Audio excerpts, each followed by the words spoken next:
If you are launching your first Airbnb, this is everything you need in one single video. I'm gonna walk you through a clear step-by-step breakdown so you know exactly how to set up your first Airbnb with actual clear clarity. And I've helped over 400 students launch their own Airbnb business, and I personally run a portfolio with my partner that brings in about $150,000 a month. And today, I'm gonna be giving you the exact 10 steps in order from setting up your business to getting your first guest checked in. Step one, you need to set up your business. So before you talk to a single landlord, you need your business to actually exist on paper. Everyone wants to ignore this step because it feels boring compared to finding an actual property. So if you skip this, you're going to be scrambling to opening up a bank account the same week a landlord says yes, which honestly just makes you look super unprepared. So you want to go ahead and open up your LLC. There's so many places that you can get this done. It's very simple. I like Northwestern. You could also use Zen Business, and you want to go ahead and knock this out because it's going to take a couple of business days to go ahead and get your formation docs back alongside your EIN number. An easy way to get your EIN number is straight through the IRS website. You can get it for free. You don't have to pay Zen Business or these third-party vendors that allow you to open up an LLC. You can get it completely for free through the IRS website. Now, a really good tip for you guys, when you are opening up your LLC, and this is why I harp on it with all my students, you actually open up their LLC with and for them because a very specific way in how I want it structured. You do not want to open up your LLC just as a normal real estate entity. You want to go ahead and open it up as consulting or management, something that is different from real estate, because again, we've talked about this before, in the credit bureau's eyes, when you go ahead and open up a 0% interest business credit card, anything real estate is considered high risk. So when you have an LLC that's under management or consulting, you're a lot more likely to get approved for a higher limit when you do go ahead and apply for those 0% interest business credit cards. Step two, know your numbers. Once your business is set up, it's time to figure out exactly what you're spending and what you're trying to make back. So I want to break down the furniture cost per bedroom size and per property size. For studio, you're looking at about a total of $4,000 furniture. For a one bedroom, $5,000. For a two bedroom, about $6,000. And a three bedroom, I'd say about closer to $7,000. And a good rule of thumb is every time a new bedroom is added, add about another $1,000 for furniture cost. I went over how much it costs to start an Airbnb business in way more depth in this video, so go ahead and check it out. Step three, pick your market. Now, you need to pick where you're actually going to operate. This is one of the most important decisions in the entire process. The first thing that we need to iron out when we're going and picking markets, we need to look at regulations and rules in that area specifically to short-term rentals. We want to stay far away from markets that have really high regulations, such as 30-day stay minimums, for example, in Los Angeles, California. I'm not saying that you can't operate in these markets, right? I've talked about this plenty before, but we just don't want to have a massive constraint on the business, and it will put a lot of friction on the business model. So we want to stay away from markets that have very large regulation, more so going to markets that have some regulation in place, but are lenient, right? Such as applying for a short-term rental permit or getting some short-term rental license or owner affidavit signed. Basic stuff like that is going to allow us to operate the business much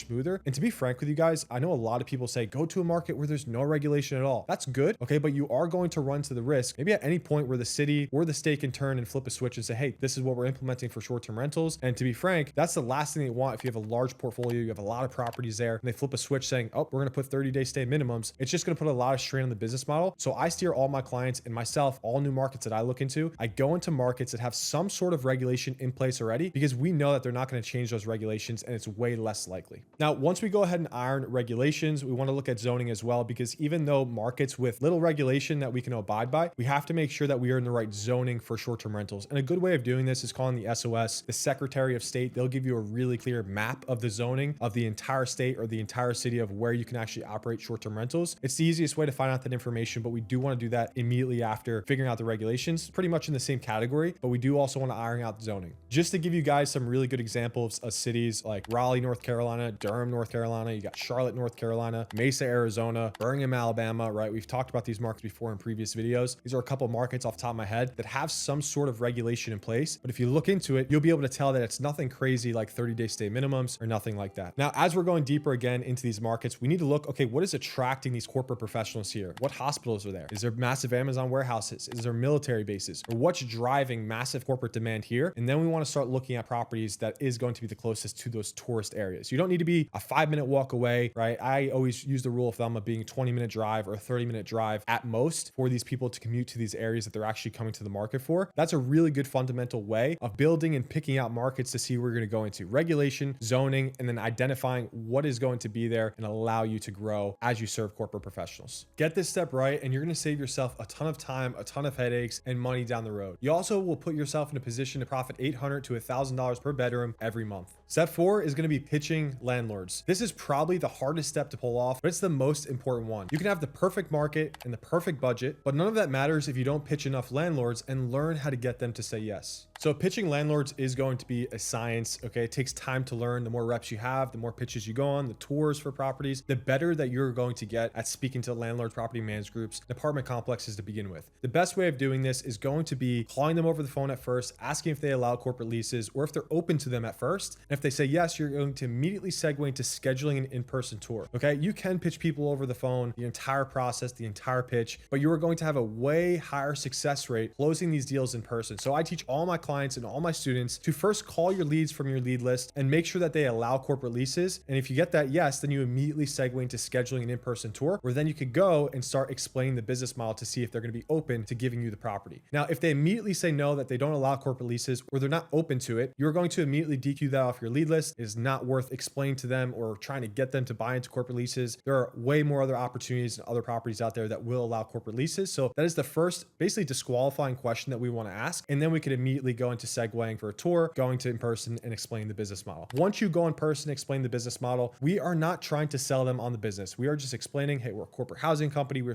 corporate professionals. We think this property is going to be a great location for our clients that we serve. And again, you're just touring the property and really having confidence behind your words. That's the most important thing. Now, if you want to hear more about in depth on how to pitch landlords, the exact script, go ahead and check out this video. It's going to walk you through exactly what to say in person and how to really go through these steps to give you the highest success rate on closing these deals. Step 5, furnish a unit. Now it's time to actually set up the property, and this is where your budget and your design choices come together. My recommendation is buy all of your furniture online. Maybe you can't get 100% of it, but at least 90% of it, because it's going to be a whole lot easier just shipping everything straight to the property, whether it's an apartment or a house. You want to have all your stuff in one place, and then once you go out to the property and you start unboxing everything, you can go do your miscellaneous runs, whether it's from Target, Walmart, Dollar Tree, or dollar stores, whatever that looks like. But we want to go ahead and make this seamlessly as easy as possible. Ship everything directly to the door, and the best online places you could get majority of the stuff from is going to be Amazon, IKEA, Walmart, Target. And if you want to go ahead and start maybe sourcing some stuff on Facebook Marketplace, you absolutely can, and maybe try and cut corners, save some money there. I don't always recommend it, but it's totally up to you. If you don't want to move with speed here, that's totally fine, and you want to save some money, that's totally up to you. I just honestly recommend just ordering everything new. It's going to be super easier than just trying to run around, pick up different things to save a couple $100. Again, you totally can do it. I've had clients do it. I've had students do it. For me, I like to keep things as easy as possible and just ship everything directly to the door. And plus, it's always good to have new furniture. Once you go ahead and get everything set up and furnished, you want to go ahead and start staging it. So staging is basically just getting the place ready for photos. So hiring a real professional photographer that is going to take really good photos for Airbnb and the other short-term rental platforms. And through this stage, you can go ahead and actually stage the property. And what that is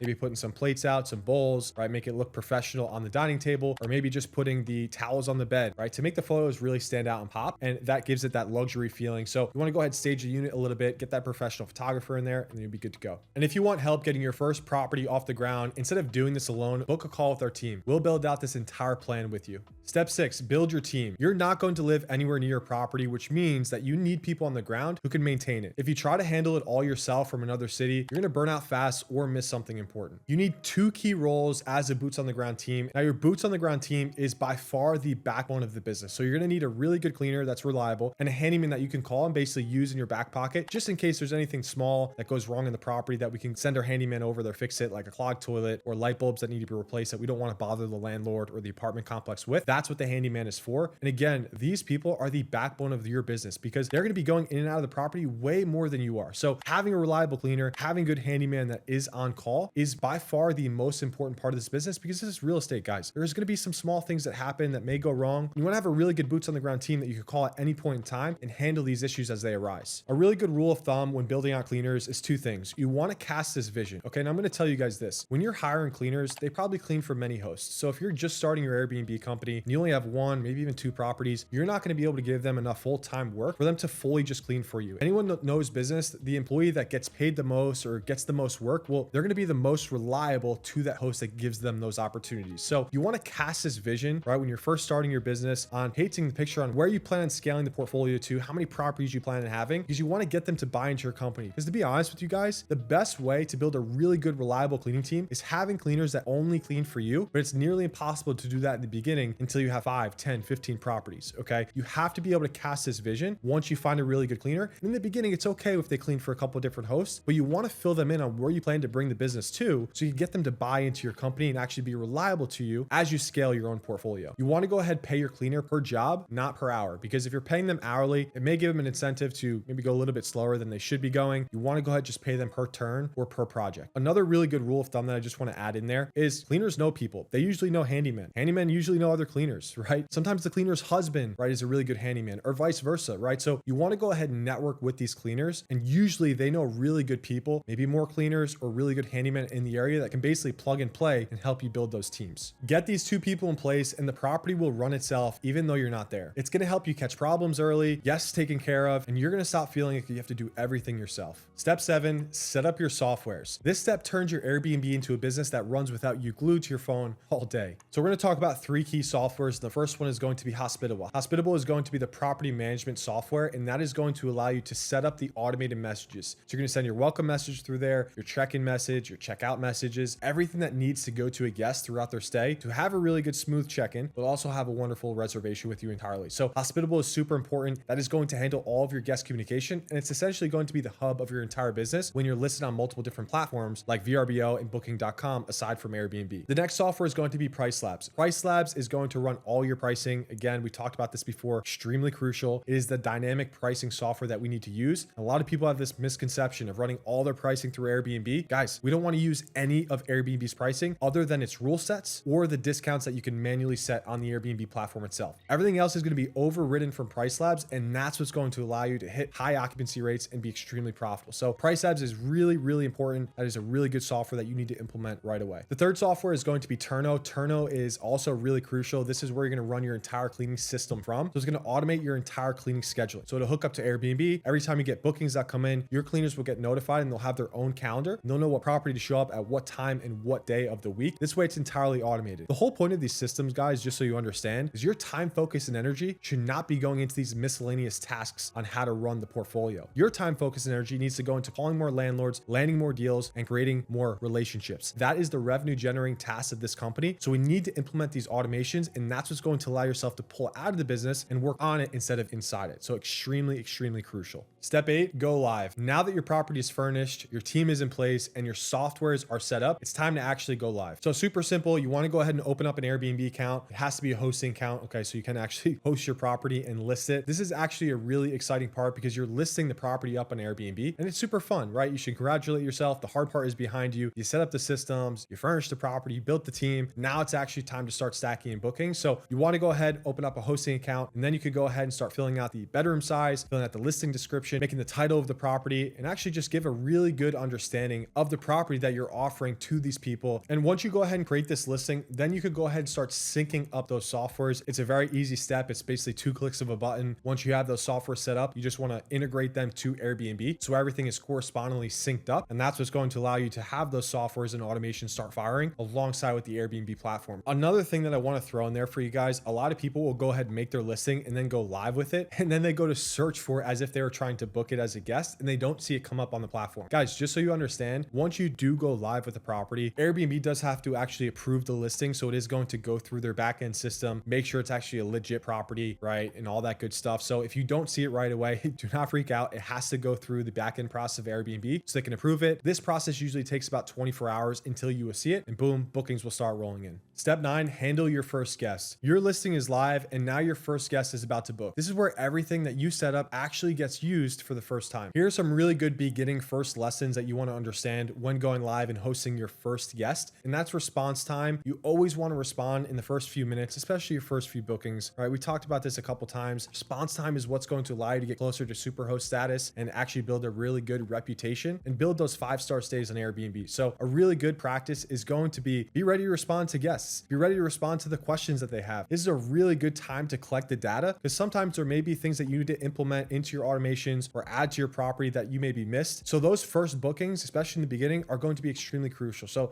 make sure you're on top of responding to guests in the first few minutes. It's going to help you out a ton. And then you want to go ahead and be tracking every dollar that's coming in per booking. Okay, you do not have to get super granular with this on your first property. Okay, because I understand it's going to be a little bit overwhelming, but you do want to have just a basic idea on how much you're making per booking, how much you're spending each month in supplies and total costs and overhead, just so you can get a really good fundamental understanding on how to run the back end part of this business. And that's just going to get easier, of course, as you grow and scale. So you want to set those expectations and build those skill sets in the beginning. I promise it's going to help you out a ton. In addition to that, right, reviews are extremely important. So the first few bookings, we want to make sure that we're stacking up 5-star reviews. So always being over overly responsive to your guests, making sure they're having a 5-star stay, because you want those people to leave 5-star stays in the beginning part of your launch. That is going to allow Airbnb to essentially boost your listing on the front page and of course get you closer to superhost status the longer that you keep this up. So we want to make sure that we are going ahead and doing that as well. Your first booking is going to be proof that this entire thing works. It won't be perfect, but it doesn't need to be. You'll learn more from that one guest than from another month of research. Step 10, track your numbers and scale. One property running well is great, but if you want more than one property, you need a system that does not live entirely in your head. This may be one of the most important steps of building and actually scaling to be a better business owner and entrepreneur to begin with. Every time that you change something in your business, you should be keeping a log. Okay, so every price change, every change in your property, you want to go ahead and actually mark these down, because as you start getting new results, whether they're for the better or for the worse, you can go back to this log and see what changed and what maybe you have to reverse to, or what you should actually keep changing and implementing to getting better results. So this is one thing that has helped me out a ton in business entirely. This goes for any business, any change that you make. I'm going to say it again. You want to have a log and make sure that you're adding it with the day that you made that change, because a week after that or a month after that, you're going to see a change in maybe pricing or bookings or occupancy. And again, if it's for the worse or for the better, we're going to be able to go back and identify, did this change help? Did it make it worse? And that's going to give you a really good understanding. Okay, well, what changes do we have to make in the future to continue getting better results? Now, around 5, 6, 7 properties, you're going to want to bring in a virtual assistant. We don't want to bring this on too soon because it's going to eat into your profitability. I pay my VAs about $1,000 a month overseas in the Philippines. They are phenomenal. It will take you some time to find a really good one. I've had mine for years, but I have gone through 10, 15, close to 20 VAs and hiring and firing and finding a really good one that I could actually build and grow with. Okay, but you don't want to bring them on too early. Like I said, it will eat into your profitability. So around the 5, 6, 7 property mark, you could start thinking about bringing on a virtual assistant so they can help you out with guest communication and also Airbnb communication as well. Now, around 20 properties is a good time to bring on a property manager. This is when I brought mine on. I actually brought on my head cleaner as a property manager. So she is my cleaner and she's my head cleaner, but she's also a property manager. So she essentially has a hybrid role, which I gave her a bonus structure to make more money, but essentially walk through new cleaners' properties, making sure she's going through the checklist, everything's done correctly. And just because she's been with me for so long, I just gave her a hybrid role of, hey, you're going to be my head cleaner, right? But you're also going to be a property manager essentially and go around to all these properties to make sure everything is going well with new cleaners and new properties. So a really good way to build out and increase more pay to current employees, so you can actually give them more of an opportunity to continue growing with you. You can take the exact system that worked for property 1 and hand it to someone else to run for property 6, 10, or even 20. That is how you go from running one Airbnb to running a real business. Your listing is live and you're already thinking about growing past one property. But going live doesn't actually mean guests are going to see you. Airbnb decides who ranks and who doesn't. And most hosts actually really never learn how that works. Watch this video where I break down exactly what the algorithm is actually paying attention to. You'll walk away understanding exactly how Airbnb works so you can make it work to your advantage.